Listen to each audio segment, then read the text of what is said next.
दोस्तों, बुद्ध हमेशा कुछ नया सिखाते थे। तो चलिए कुछ नया सीखते हैं। पुराने मगध राज में एक गांव था जिसमें सुशीला कुमारी नाम की एक लड़की रहती थी। सुशीला कुमारी की जब शादी हुई तो वो अपनी ससुराल में आकर लोगों की बहुत सेवा करती थी। सुशीला कुमारी का जो पति था उसका नाम किशोर था। वह उसे बहुत प्यार करता था, इतना प्यार करता था कि सुशीला कुमारी को छोड़कर कहीं जाना नहीं चाहता था। यूँ कहें कि वह हर पल अपनी आंखों के सामने सुशीला कुमारी को ही देखना चाहता था।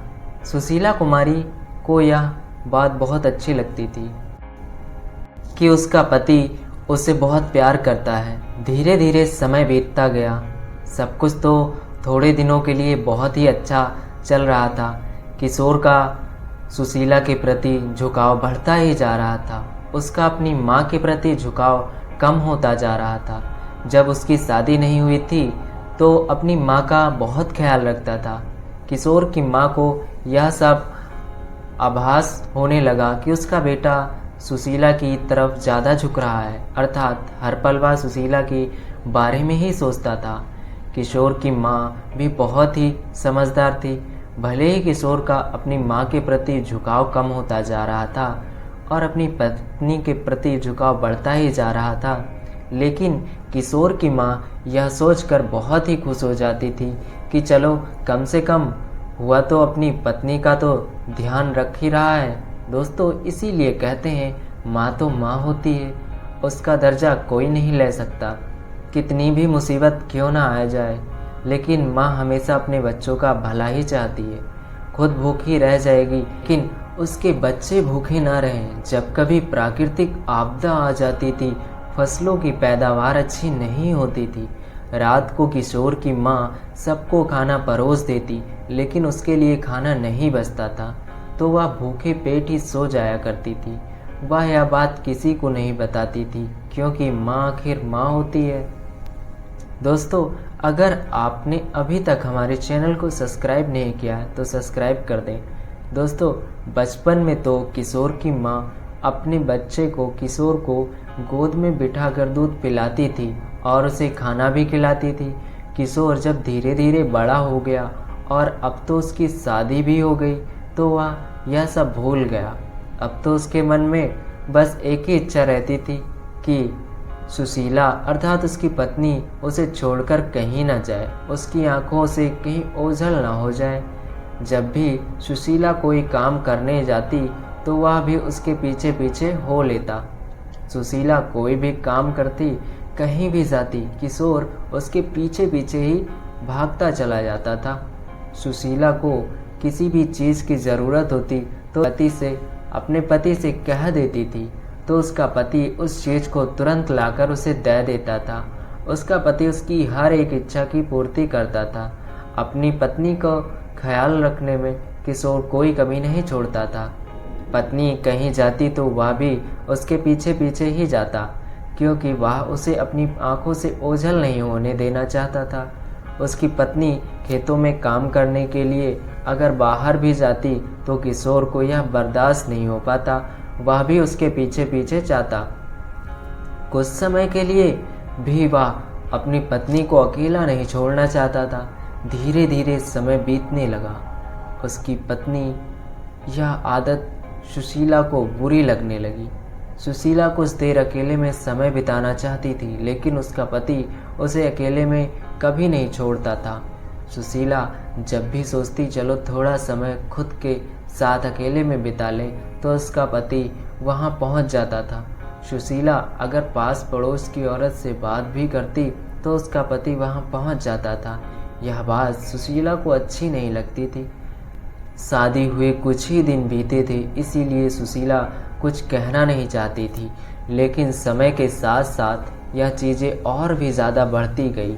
किशोर अपनी पत्नी को एक पल के लिए भी अकेला नहीं छोड़ना चाहता था। एक दिन सुशीला ने अपने पति किशोर से कहा, हर पल आप मेरे पीछे ही पीछे क्यों पड़े रहते हैं? ऐसा लग रहा है मैं कहीं चली जाऊंगी। क्यों आप हर पल मेरा ही पीछा करते रहते हैं? यह बात किशोर को बहुत बुरी लगी। उसे बहुत दुख हुआ कि जिस पत्नी को वह बहुत ज़्यादा प्यार करता है, वह अपनी आंखों के से एक बार भी उसे ओझल नहीं होने देना चाहता है, वही पत्नी उसे ऐसा बोल गई। किशोर यह बात किसी को नहीं बताया, वह अपने अंदर इस बात को लिए ही रहा। धीरे धीरे उसका मन दुखी होने लगा। उसके मन में एक ही बात बार बार सताती रहती, बार बार उसे यह बात दुखी देती रहती कि जिस पत्नी को वह इतना प्रेम करता था, उसने उसके साथ ऐसा किया, उसने उसे ऐसा बोल दिया। वह बात उसके अंदर लिए घुटता रहता था। उसने यह बात किसी को भी नहीं बताई। किशोर ने सोचा कि हो सकता है कि उसने आज ऐसा कहा हो, लेकिन आने वाले समय में वह सही हो जाएगी। लेकिन जैसे तैसे वह खुद को समझा बुझाकर शांत किया। लेकिन कुछ दिनों बाद फिर उसे लगने लगा कि उसकी पत्नी उसे प्रेम नहीं करती, वह उससे दूर जाना चाहती है। किशोर सोचने लगा कि मैं जितना उसके पास जाता हूँ, वह मुझसे उतना ही दूर भागने की कोशिश कर रही है। धीरे धीरे उसका मन उदास होने लगा। एक दिन ऐसे ही वह घर के तख्त पर बैठा था। उसका मन उदास था। वह अपने दुख को अंदर ही अंदर छुपाकर बैठा था। उसकी माँ ने जब किशोर को देखा तो पहचान गई कि कुछ न कुछ बात तो है जो किशोर को बहुत ही दुख दे रही है, क्योंकि वह बहुत ही शांत और उदास बैठा था। वैसे भी माँ अपने बच्चों का दुख दर्द तो समझ ही जाती है, भले ही वह कितना भी बड़ा क्यों ना हो गया हो, क्योंकि माँ तो माँ होती है, बचपन से पाल पोस कर उसे बड़ा करती है। किशोर की माँ जब किशोर से पूछती कि क्या बात है बेटा, तुम इतने निराश क्यों हो, तुम इतने उदास क्यों हो दिखाई पड़ रहे हो। माँ के पूछने पर किशोर ने कहा कि कोई बात नहीं है माँ, मैं बिल्कुल ठीक हूँ। किशोर अब पतला सा लग रहा था। पहले वह अपनी माँ को हर एक बात बताता था, लेकिन शादी के बाद सुशीला के प्रति उसका लगाव इतना बढ़ गया कि वह अपनी माँ को एक भी बात नहीं बताता था, क्योंकि उसके दिमाग में अब हर समय सुशीला का ही ख्याल आ रहा था। इसीलिए उसने नामी सर हिलाकर अपने खेत की तरफ निकल पड़ा। जब वह घर से बाहर अपने खेत के लिए निकल पड़ा तो रास्ते में उसे उसका दोस्त मिल गया, जिसके साथ बैठकर बातें किया करता था। सब लोग अपनी बातें एक दूसरे को बताने लगे। किशोर ने भी अपनी बातें अपने दोस्त को बताई। उसने अपने दोस्त से कहा कि मित्र, मेरा पारिवारिक जीवन बहुत ही अच्छा नहीं चल रहा है। वैसे देखने में तो सब कुछ सही है, लेकिन मेरी पत्नी का लगाव मेरे से कम होता जा रहा है और मेरा लगाव उसके प्रति इतना ज़्यादा बढ़ गया है कि मुझे कुछ अच्छा नहीं लगता। अगर बात थोड़ी देर के लिए मेरी आंखों से ओझल भी हो जाती है तो मुझे बहुत बेचैनी होने लगती है। उसका मित्र पहले तो किशोर को खूब समझाता है, लेकिन जब उसे लगता है कि किशोर नहीं समझेगा इस प्रकार से, तब वह उसे एक बौद्ध महात्मा का नाम बताता है। वह कहता है कि वह बहुत बड़े ज्ञानी और महान महात्मा है, तुम उनके पास अपनी समस्या लेकर जाओ। जो तुम्हारे साथ हुआ है वह हमारे साथ भी हो चुका है। तुम उनके पास जाओ तो वो तुम्हारी सारी समस्या का निवारण कर देंगे। उसके मित्र ने कहा, तुम और किसी के पास मत जाना, क्योंकि जादू टोना से सब तुम्हें भ्रमित कर देंगे। सब तुमसे बोलेंगे कि आज ये काम कर लो, आज वह काम कर लो, प्रेम की देवी प्रसन्न हो जाएंगी। लेकिन ऐसा कुछ भी मत करना, क्योंकि मैं यह सब भोग चुका हूँ। मैंने कई बाबाओं के चक्कर लगाए हैं, पर कोई फ़ायदा नहीं हुआ। इनमें मेरा पैसा भी बर्बाद चला गया, पर कहीं से कोई समाधान नहीं मिल पाया। तुम उन महात्मा के पास जाओ और अपनी समस्या बताओ, वह तुम्हारी हर समस्या का समाधान बताएंगे। किशोर रात को जैसे तैसे सो जाता है और भोर में उठते ही वह उन बौद्ध महात्मा से मिलने के लिए निकल पड़ता है। कुछ मील की यात्रा के बाद वह उन महात्मा बौद्ध के दर्शन आश्रम में पहुंचा जाता है। बौद्ध महात्मा अपने शिष्यों को उपदेश की बातें सिखा रहे थे। किशोर भी वहीं बैठकर महात्मा की बातें सुनने लगा। जब महात्मा बच्चों को उपदेश की बातें सिखा देते हैं, सभी बच्चे आश्रम के कामों में लग जाते हैं। खाली मौका देखकर किशोर उन महात्मा के पास पहुंच जाता है। वह उन्हें प्रणाम करता है और कहता है, हे महात्मा, हमने आपकी बात को बहुत ही ध्यान से सुना है। हमें महसूस होने लगा है कि आप हमारी समस्या का समाधान कर देंगी। उसने महात्मा से कहा, महात्मा, मैं अपने जीवन से बहुत ही ज़्यादा परेशान हूँ। मैं बहुत ही दुखी हूँ। मेरा दुख ऐसा है कि मेरे तो यह दुख किसी को बता सकता हूँ और न ही अपने अंदर इस दुख को रख सकता हूँ। यह दुख मुझे अंदर ही अंदर खाता जा रहा है। मेरी पत्नी का लगाव मेरे प्रति कम होता जा रहा है। वह मुझसे दूर भागना चाह रही है। किशोर ने कहा कि हमने अपनी पत्नी को इतना प्रेम किया कि जिस भी चीज़ की उसे ज़रूरत पड़ती वह मैं उसे लाकर दे देता हूँ। एक बार वह कह देती तो मैं तुरंत लाकर उस चीज़ को उसके हाथ में रख देता हूँ। उसकी हर एक इच्छा की पूर्ति करता हूँ। मैं थोड़ी देर के लिए भी अपनी पत्नी को अपनी आंखों से ओझल नहीं करना चाहता, क्योंकि मैं उससे बहुत प्रेम करता हूँ। मैं उसका बहुत ख्याल रखता हूँ, लेकिन मैं जितना उसके प्रेम करता हूँ वह मुझसे उतना ही दूर भागती जा रही है। किशोर ने कहा, हे महात्मा, एक दिन तो क्या हुआ कि उसने यहाँ तक कह दिया कि तुम मेरे पीछे क्यों पड़ते रहते हो। कुछ पल के लिए तो मुझे अकेला छोड़ दिया करो। यह बात मुझे बहुत बुरी लगी। इस दुख को मैं किसी को बता नहीं सकता। किशोर ने जैसे ही यह बात महात्मा को बताई, उसकी आवाज़ बैठ गई। उसका गला भारी भारी सा हो गया, क्योंकि उसका दुख ना तो निकल रहा था और न ही उसका कोई समाधान पा रहा था। महात्मा ने उसकी बात को बड़े ही ध्यान से सुना और कहा, किशोर, चलो मेरी कुटिया के पास, वहीं बैठकर मैं तुम्हारी सारी समस्याओं का समाधान बताता हूँ। किशोर को लगा कि महात्मा कुछ जादू टोना करने वाले हैं। महात्मा अपनी कुटिया पर पहुंच जाते हैं, किशोर को बैठने के लिए बोलते हैं और कहते हैं, किशोर, मेरी बात को बड़े ध्यान से सुनना। एक गांव में दो पड़ोसी थे। दोनों माली थे। फूल की खेती करना उनका धंधा था। दोनों के पास अपने अपने बगीचे थे और उनमें तरह तरह के फल के पौधे उगते थे, फूल के पौधे उगते थे। यही बगन उनकी जीविका के साधन थे। जिनमें से एक पड़ोसी बहुत शक्त था और अपने पौधों की ज़रूरत से ज़्यादा देखभाल रखता था। उसे लगता था कि पौधों की अगर ठीक से देखभाल नहीं की गई तो वे नष्ट हो जाएंगे। लेकिन दूसरा पड़ोसी पौधों को प्राकृतिक रूप से विकसित होने देने पर विश्वास करता था। वह पौधों की उतनी ही देखभाल करता था जितने की उन्हें आवश्यकता थी, लेकिन अपने पौधे के तने और टहनियों को काट छांट न करके अपनी मनमर्जी दिशा में बढ़ने देता था। इससे वे स्वाभाविक रूप से विकसित होते थे। एक शाम बहुत भीषण तूफान आया, जिसमें भारी बारिश हुई। तूफान ने कई पौधों को नष्ट कर दिया। अगली सुबह जब शक्त पड़ोसी उठा तो उसने पाया कि उसके सारे पौधे उखड़ गए और बर्बाद हो गए। वहीं जब दूसरा पड़ोसी उठा तो उसने पाया कि उसके पौधे अभी भी मिट्टी में मजबूती से लगे हुए हैं। इतने तूफान के बावजूद दूसरे पड़ोसी के पौधे, जो बहुत ज़्यादा पौधों की कटाई छटाई नहीं करता था, उन्हें प्राकृतिक रूप से विकसित होने देता था। उन्हें देखा कि वे पौधे खुद ही चीज़ों का प्रबंध करना सीख गए थे। इसीलिए पौधे ना अपना काम बड़ी आसानी से किया, गहराई जड़ें उगाई और मिट्टी में अपनी जगह बना ली। इसी प्रकार यह तूफान में भी मजबूती के साथ खड़ा रहा, जबकि उस सख्त पड़ोसी ने अपने पौधे का ज़रूरत से ज़्यादा ख्याल रखा था। लेकिन शायद वह सीखना भूल गया कि बुरे समय में खुद का ख्याल कैसे रखते हैं। महात्मा पास एक मुट्ठी बालू लेते हैं और किशोर से कहते हैं, किशोर को देते हैं और कहते हैं कि किशोर, तुम्हें बालू अपनी मुट्ठी में बंद कर लो। इस बात का ध्यान रखना कि जितने बालू हम तुम्हें दिए हैं इसे गिरने मत देना। मैं थोड़ी देर आश्रम में बच्चों का निरीक्षण करने जा रहा हूँ, अभी हम आते हैं। तब तक के लिए तुम इस बालू को अपनी मुट्ठी में लिए रहना, इसे गिरने मत देना।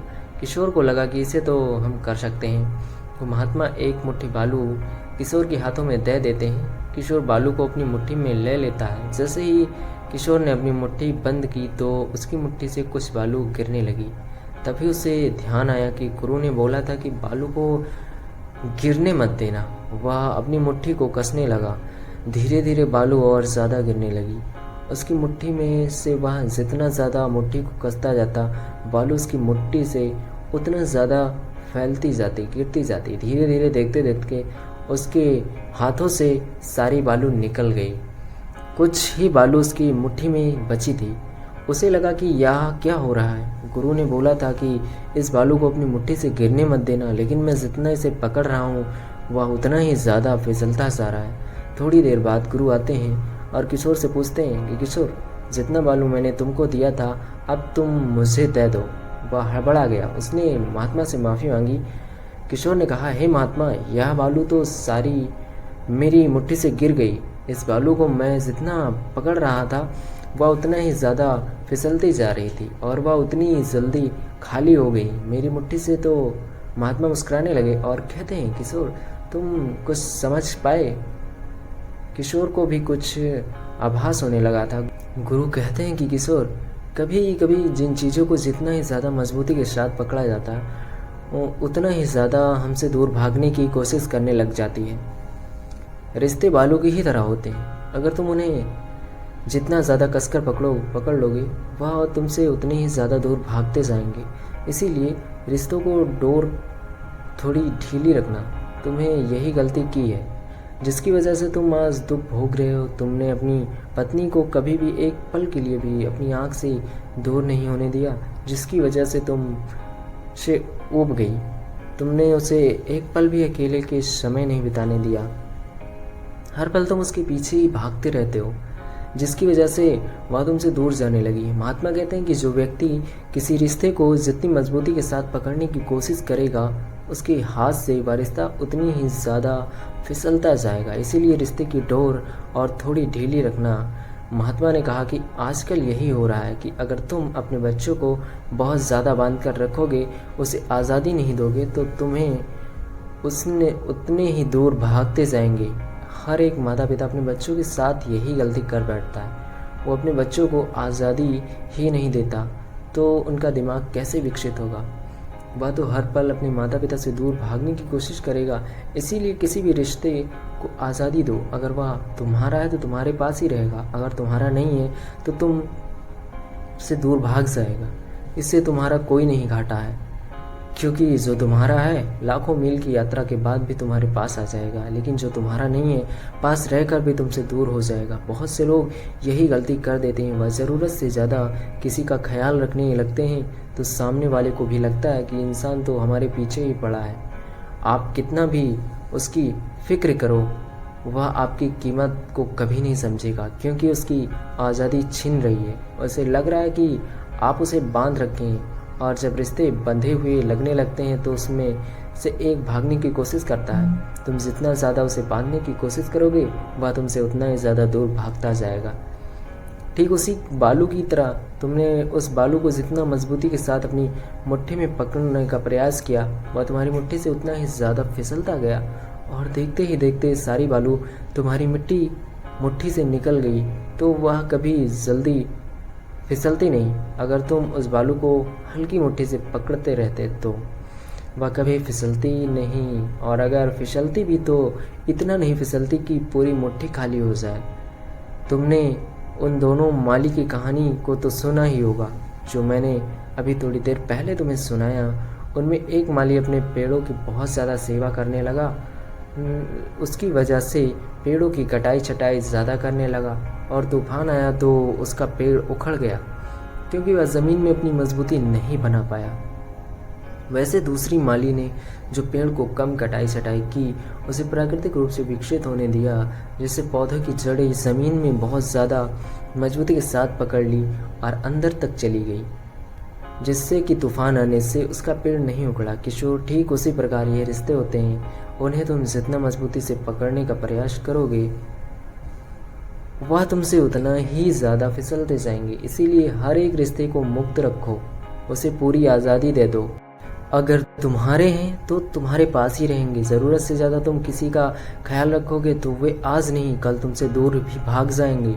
गुरु ने कहा, किशोर, यह बातें सिर्फ तुम पर ही लागू नहीं होती, यह बातें सभी पर लागू होती हैं। इसीलिए अत्यधिक ख्याल रखना भी कभी कभी घातक सिद्ध हो जाता है। अगर तुम अपनी पत्नी को प्रेम करते हो तो उसे आज़ादी दो। तुम अपनी माँ को देख लो, वह तुमसे बहुत प्रेम करती है, वह तुम्हारा बहुत ख्याल रखती है।